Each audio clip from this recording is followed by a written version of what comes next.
A Indonésia, o maior arquipélago do mundo, é muito mais do que paisagens deslumbrantes e templos antigos. É a terra onde um pecado tão comum espanta pela intensidade com que ocorre diariamente. Agora imagine, enquanto milhões se rendem a rituais religiosos milenares, outros se envolvem em práticas que as autoridades consideram decadentes, com tanta naturalidade que viram rotina. Dentro de um país de 270 milhões de pessoas, mais da metade delas, muçulmanas. Uma contradição lateja sob o verniz carismático dos templos hinduístas em Bali e do esplendor islâmico de Java. O que você está prestes a descobrir é tão chocante que desafia a lógica.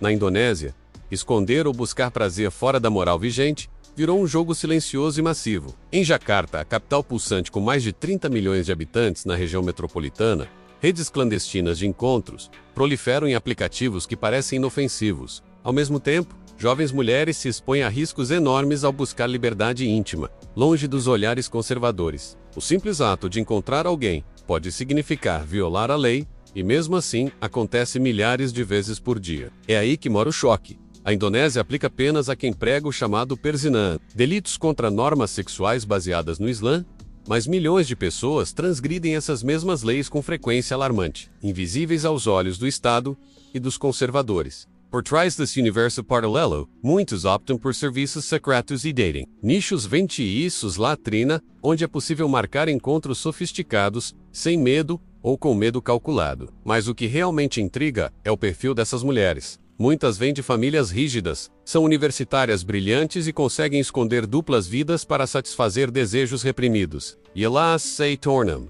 de certa forma, heroínas de si mesmas, buscando prazer em meio à proibição. Os indonésios, muitas vezes tidos como gentis e tranquilos, escondem dentro de casa um estilo de vida absolutamente contrário à imagem exterior de disciplina moral. Você sabia que a indústria de sexo poderosa que movimenta cifras milionárias por mês, as plataformas são discretas, os pagamentos são codificados, e os usuários aprendem a navegar entre a culpa religiosa e o desejo moderno. A prostituição é tecnicamente ilegal, mas extremamente presente, especialmente em áreas turísticas como Bali e Batam. Existem até zonas de tolerância não oficial onde a atividade prospera à vista de todos, enquanto as autoridades fazem vista grossa em troca de propinas ou por simples impotência frente ao volume. Mas o que mais choca é o papel que muitas mulheres são forçadas a assumir.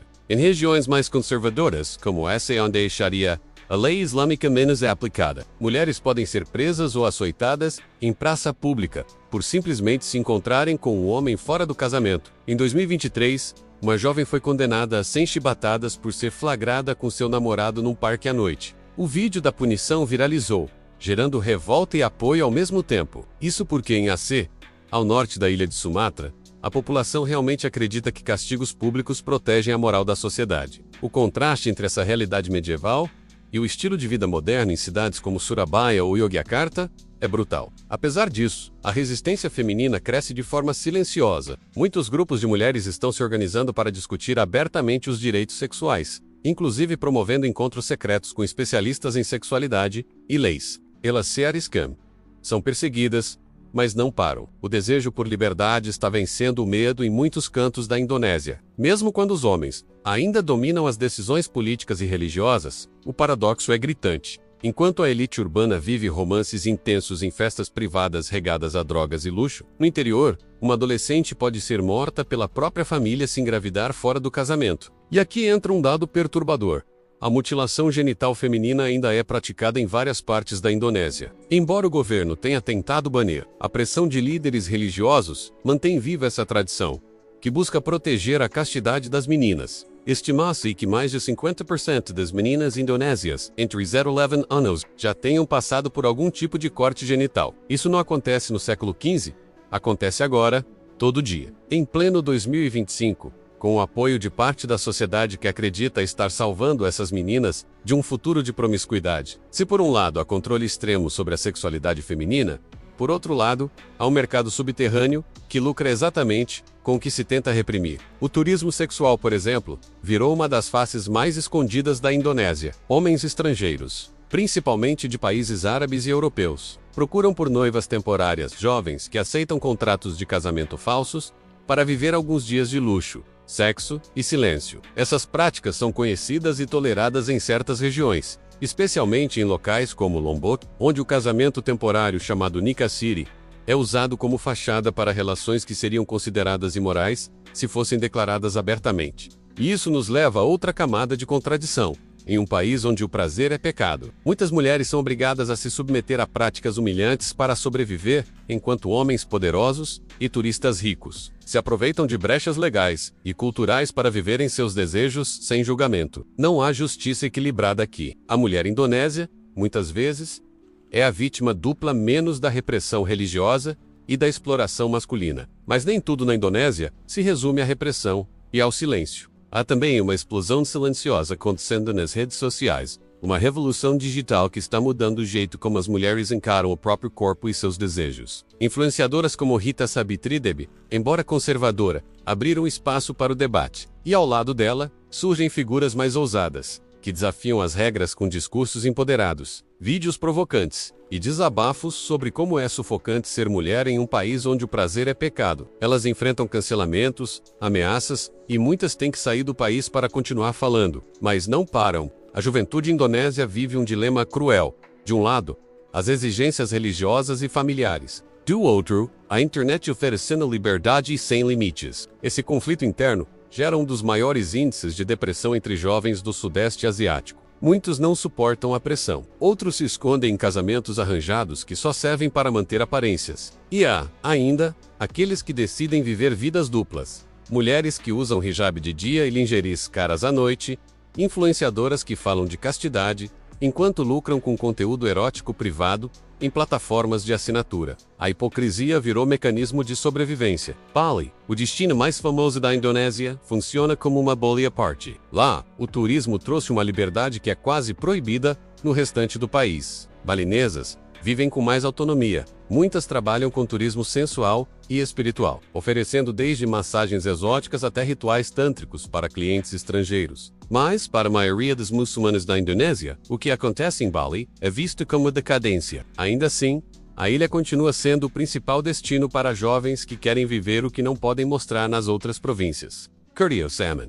A maior parte dos homens locais também vive esse paradoxo. Muitos defendem a moral em público e traem suas esposas em motéis clandestinos nos arredores de Jakarta. A infidelidade é tão comum que existe um termo popular para descrever maridos que mantêm duas vidas. Suami se empana no marido que esconde, mas quando uma mulher faz o mesmo, o peso do julgamento social é infinitamente maior. A balança moral é completamente inclinada, e a honra da mulher ainda é medida pela sua capacidade de submissão. A prostituição estudantil, por exemplo, é uma das faces mais tristes dessa realidade. Universitárias são pressionadas por famílias e pela sociedade a manter uma imagem pura, mas precisam pagar mensalidades altíssimas, moradia e alimentação.